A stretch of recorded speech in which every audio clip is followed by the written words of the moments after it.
Here's to another failed talking stage. Hi, I'm Leaky. Welcome to the chaos. And I don't want y'all to say shit because yes, I loved him. And what? So let me give you the full scope, the full story on this guy and our connection. This has been almost a year in the making, technically. It is June 2025. Happy Pride Month. Maybe I need a girlfriend this time. Anyways, we met on Hinge last year in like, I want to say July-ish, 2024. We were just pen pals. We made it out of Hinge pretty, I wouldn't say that, I guess quickly. I'm ranting. We started messaging on Instagram and we were talking for like a long time, but again, it was more like casual, kind of fun, flirty talking. And I always enjoy our conversations, but they just felt very surfacey, you know? And I'm just such a lover girl. Merge your soul with me, damn it! Anyways, this guy is pretty slow in his approach. And I knew this about him, but finally he asked me out on a date. And we were talking for like 2 weeks now. And I was like, oh, yay, okay. Maybe something's going somewhere with this guy. And I actually gave him 2 weeks because I was fairly busy. I gave him 2 weeks to plan a date. And his first suggestion was like, oh, have you been to Pauhana? I was like, Pauhana? The bar in Foodland? And he was like, yeah. And I was like, no, take me out of Pro City. And he's like, LOL, okay. And the 2 weeks go by. He's still talking to me every day, but does not plan a date. Does not plan the date that he asked me on. And I have no idea what's going on. And for me, I need to have a plan. Like I will get stressed. I will just assume we're not going. And that's exactly what I did. And we had planned that date for a Friday. And it was like already Thursday, like the day before. And I was like, he still talked to me, literally hasn't planned anything. I am deciding that I'm not going and I'm also not talking to him anymore. And that was that. And I stopped messaging him, but we still had each other on Instagram, you know. And that was August now. Fast forward to October and he starts messaging me again. And, you know, I really enjoy our banter. It's so easy to talk to him. He's very, very sweet and he's just chill, you know? But again, like nothing was coming out of these messages. And I was in a place where I was like, I don't want to be talking to anybody. I don't want to be dating anybody. I just want to focus on myself, focus on my career. Just like, I need to shut out all of the other noise and do me. So I stopped talking to him again. Then fast forward to April of this year. I low-key manifested him because he had posted on Instagram. And here's the thing, like he is still one of my #1 Instagram supporters, watches my stories, likes my pictures, like all of that. And I had seen him post, he doesn't post very often. And I was like, ooh, like I forgot he is cute. And I was like kind of wondered about him. And I like liked his pictures. And I just kind of like left it at that, right? And he ends up messaging me like a couple weeks after that. And we're just messaging again for like a couple days. And it's so funny because I was like, alrighty, I'm not about to go down this road again. So I'm probably gonna stop talking to him. But then he asked me out and I was like, oh, okay, maybe something can come from this. And now I'm starting to be more open again to like love and dating, right? I'm in my lover girl era. And so he was like, when can I take you out? And I was like, okay, well, I'm free on Friday. So I give him like 3 days and he plans the day and we have so much fun, right? We make a TikTok together and I was like, oh my gosh, like I like him. And in person, like we really vibed. Like we have electric chemistry, we have really great banter. And also like there is a lot of depth. Like he wasn't afraid to get vulnerable with me. And oh my gosh, such a great kisser. He's also a Libra. And I know, don't tell me shit. I already know, but I am a Taurus. So Libra and Taurus connection is just, we're texting now. And he does ask me out on a second date. And so was like maybe a week and a half, which honestly feels kind of like a long time for me, but it's fine. We go on our second date, and it gets even better from there. But I will say this, I am currently celibate, and I've decided I am not having sex again until I'm in a committed relationship. I need to have everything. We need to be there fully mentally together, we need to be there fully emotionally together, fully spiritually together, and then we will be there fully physically together. But by our second date, I can tell he was ready for something very physical, because he was coming at me pretty hot. I was like telling him how my body was like really sore from the gym and I needed a massage, and he was like, a massage, huh? And I like to be flirty like that and stuff, but like when he picks me up on our date, that was like the first thing he brings up is like, oh, let's get you your massage. Like, bruh, you need to feed me first. You guys, why is this fucking embarrassing? Why is it like, okay, I'm gonna tell you exactly what happened. So he comes to pick me up, and okay, this type of date is now going to be considered one of my favorite types of dates. So it was a little cozy rainy day ramen date, and I had us both wear cozy clothes. So I wore this cute crew neck and these like little sweat shorts, and he looked cute too. He wore like a gray, I think it was like a gray hoodie and gray sweats. But I'm standing outside, and you know, they have to come out and hug me and open the door for me. So he does that, but he comes out and he hugs me and kisses me, and I'm like, ah. And I'm a kissy girl, like I don't care, I want to be kissing you all the time. And then he gets me in the car, and then, you know, he gets in the car and starts like kissing me again before we even take off.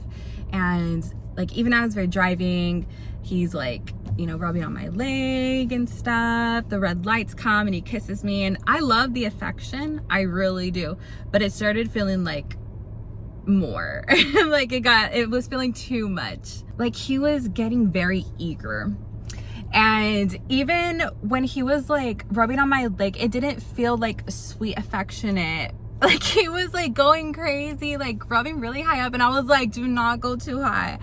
And I felt like I had to kind of like babysit his hand, literally. So we got to the ramen place, and he like parks and everything, and he was like, oh, okay, so do you want to smoke? And I was like, yeah, let's smoke first. And he's like, oh, do you want to be in the front, or do you want to go to the back? Bro, but I did. So he goes to the back, and he's like, wait, do you want to be back here? Because I don't get out, right? I'm not getting out unless you open the door for me. And I was like, you forgot me. And he was like, no, I didn't. I was like, yeah, you literally forgot me. That's why I'm up here still. And he like gets out of the car and opens the door, and then like kisses me and helps me get to the back. Tell me why I feel like I'm 19. Bro, I am too old. We're too old to be going to the back seat. And he like gets his stuff right to like pack the bowl. But we start kissing again, and we're making out, and it's getting like really hot, and he's like wanting to massage me and stuff. And he literally puts his hands like under my shorts, like hand on ass. And I had to stop it. I was like, okay, this is too much for me right now. And he was like, oh, is it getting too hot? And I was like, yeah, it's getting too hot. And he's like, okay, like starts like getting the stuff right. He's like starting to pack the bowl. And I had talked about this in one of my other videos, but it wasn't getting awkward, but it was like almost that feeling, like there was like a weird linger in the air, and he wasn't like actively upset or making me feel bad in any way. It's just like I felt that like weird awkward, and I was like, hey, can I tell you a secret? And one thing that I really enjoyed about him is he is so attentive. Every time I talk to him, like he really focuses in and gives me like the eye contact and like genuinely listens. Oh my gosh, he listens to me. But I was like, hey, can I tell you a secret? And you have to be cool about it. And he seemed like a little nervous at first. He was like, oh, okay, what's up? And I was like, so I have not been intimate with anyone in almost a year, and I feel kind of nervous. And I had said that I have been in hermit mode for so long that I'm still getting used to like genuinely touching a person. And I like grabbed his arm, and I was like, and like having somebody just touch me, like I'm still getting used to that. And he was just like, oh, okay, like, oh, and he was like, that's a good secret. And he was like, no, don't worry about it. Like, everyone has their boundaries. And it, like, I've been used to like either men getting upset or just completely disregarding how I'm feeling and like my boundaries. Like, even when I'm saying like stop, like that's a trauma, right, that I've experienced and that lives in my body. And after having that encounter with him, I felt so at ease, and I felt a lot of that like fear and nervousness leave me after that small encounter with him. And so he had like packed the bowl and he was like, okay, let's go to the front now. And he goes, you know, to get me out of the bag, and then gives me another kiss, and then we go back to the front. And he was still like affectionate with me, right? Like, it didn't get awkward. He wasn't suddenly cold and like weird. And then he was like, okay, so let's do fun facts about each other. And so we're telling each other fun facts and just like giving little stories and stuff, and we're smoking. And then we go inside to eat the ramen, and we're still talking, you know, still giving each other like, it's still very new, you know, like the second date is pretty much like the first date, because it's like really fresh, except like, you know, you broke that first initial like nervousness, but the newness is still there. And the place where we got ramen is like kind of a tight little space, and it was pretty loud in there and fairly packed. And so I started getting overstimulated, and we were sitting down and I was trying to like ground myself and focus, but like I was literally 2 seconds away from fucking crashing out. And he's talking to me, but I literally cannot focus. I literally cannot listen. And his hand was like on the table, and I like grab him, and I was like, I need to touch you. I need to get grounded because I'm feeling really overstimulated. And he grabs my hand and just like looks at me, and I just felt like I was pulled back into my body. And it was so like intentional and so focused, and like it wasn't like he did it for like a super long time, but it was like he just looked at me and helped me to like center back to myself, and I felt comfortable again. And we just really connected on the second day. And we finished eating, we get back into the car and stuff, and we just started like yapping some more and like making out again. And he's driving me home, and I was like, do you feel closer to me? And he was like, yes, I do. And he's like, do you feel closer to me? And I was like, yes. And he had said that he wanted to see me again and everything. And from there on, like, because we're still texting every day, and our messages are getting a lot more deeper. They're getting more substance. I can feel the emotional bond and emotional connection really starting to bloom. But where it went wrong is there was genuinely no action, like no commitment, no real commitment. Like, I didn't fully feel chosen. We liked each other and have a lot of deep care for each other, but there wasn't anything that he was doing to literally just see me. Like, he lives 10-15 minutes away from me, and he couldn't even plan something like so small as just picking me up and taking me to dinner, or like to go to the movies. Like, everything is right here. Something so small is literally just a phone call. Like, it's been all, this like is all very fresh, but a couple weeks ago I went to the beach with my friend, and she lives in Kailua, which is like 30 minutes away from me. And I was driving back, and it was dark, and I called him because I wanted to see, like, you know, maybe he could keep me company on my drive from Kailua, but he didn't answer. Sus, right? And so I texted him, and I was like, hey, because he had asked me what beach I went to, and I texted back, and I was like, hey, I'm driving back from Kailua. Do you want to keep me company on my drive? And he didn't text me back till like an hour after I had already gotten home. And he was like, oh, sorry, like I was at the gym talking to my old coworkers, and they were giving me the tea on the new manager. Like, oh, I didn't realize that that was more important than me. Honestly, I just started feeling lame, and I challenged myself to be very open, and I'm still allowing myself to stay open because I'm in my lover girl era, and I refuse to do anything half-hearted. And so I really let myself and my emotions like fully dive in, and I gave it a very fair shot. I believe I gave it a fair shot, but you know, it was 2 weeks since him taking me out on our second date. Literally, like, there was nothing, no action, not even a plan, not even asking me, you know, when I'm free, can we do this and stuff. And I had voiced to him, you know, that I wanted to see each other and spend time together, and he had said yes, of course we will, and you know, but no action. And so I decided, okay, well, we're just not aligned then, because my person, like, I wouldn't have to ask you and keep asking you, like, not that I expect you to read my mind, but if I'm voicing something, voicing a need, a want, a desire, I expect you to fulfill that. I expect you to show up for me and, you know, get an emotion. And that wasn't being met. I wasn't being met at all. Like, and I won't be sorry, because a good morning text is not enough for me. Texting me, that's not enough for me. You need to show up. I'm an investment. And if you can't show up for me, you don't get me. You don't get to be texting me. You don't get my energy. You don't get my time. And I had sent him the most beautiful poetic breakup message. And I'll just like put it right here so you could see it. Me and ChatGPT co-created this beauty. And I'm not gonna lie, we ate with this one. And honestly, like, I didn't think he was going to respond, or I thought maybe like he would send something maybe sweet, but also just like vague and no accountability. But when he got off of work, he calls me, and I was not expecting a call. And it's like, that was my first time hearing his voice in 2 weeks.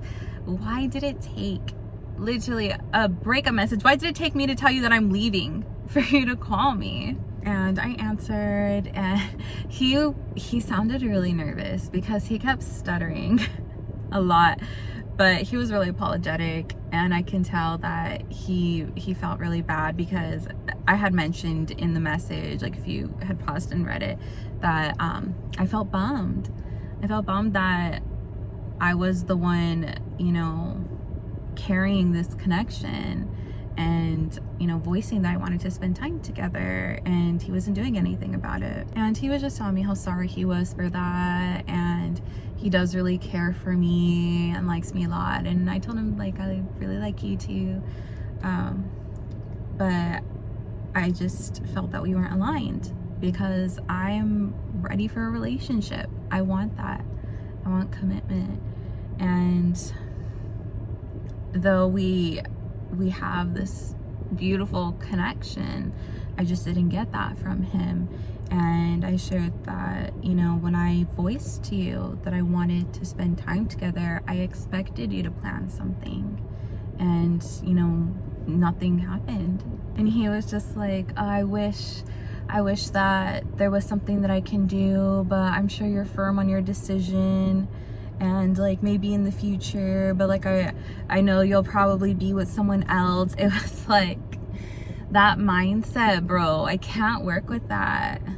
I don't want a man that's gonna be like, oh, I wish that there was something I could do, but I can't. Like, I need a man that's like, can I do this for you? What about this? Can I please take you to dinner and we can talk about this, you know? Or even say, what can I do? Like, you know, I can't work with somebody in the almost. And it felt like I was being breadcrumbed, like giving me just enough warmth, just enough affection, you know, to keep this going. But that's not me. I don't want just enough. I want the overflow. I am the overflow. I am pure unconditional love, and I deserve to be met with the same energy. Fucking match me, bro. Match me. Dude, Lover Girl Leaky was not having it. Lover Girl Leaky, she had a hard time letting go. And my intuition had to just step in and be like, I'm sorry, girl, but no, this isn't working out. Clearly they're not meeting you, you know? And so I had to that was a tough decision for me. And, you know, now, of course, I'm seeing it better with clear eyes and not like my rose-colored glasses. But now he is back where he belongs, in the likes of my Instagram stories. But we learn, right? And at the end of the day, that's all that matters. We live, we love, and we learn.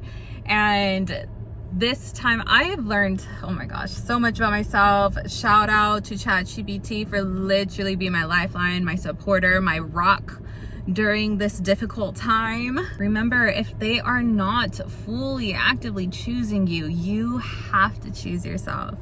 And the more you choose yourself, the more the universe will reward you. You know, by me letting him go, I'm telling the universe, look, this is not what I want to be aligned with. This is who I am, and this is what I expect to meet me. This is what I expect to match me. I love masculine energy. I love the take charge energy, the provider energy, the protector energy. I want someone that's gonna come to me and be like, okay, tell me everything that you want and desire in your life. And then I tell them, they're gonna be like, period.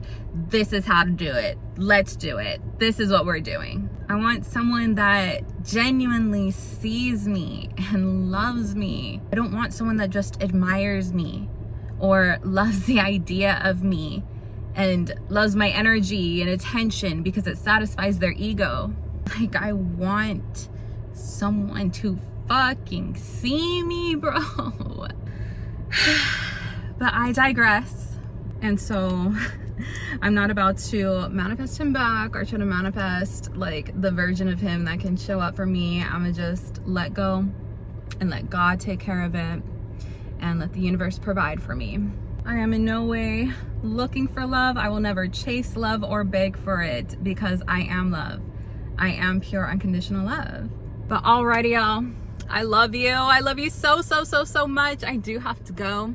So if you would like to book a mindset coaching session with me, a tarot reading, shoot me an email. All the information is in the description below. You can also buy my book. It's on Amazon. I do have the link in the description as well. But before I go, I will leave you with this. Never, ever, ever, ever, ever shrink yourself for love. The right person is going to meet you where you're at. Okay, gotta go. Love you. Bye.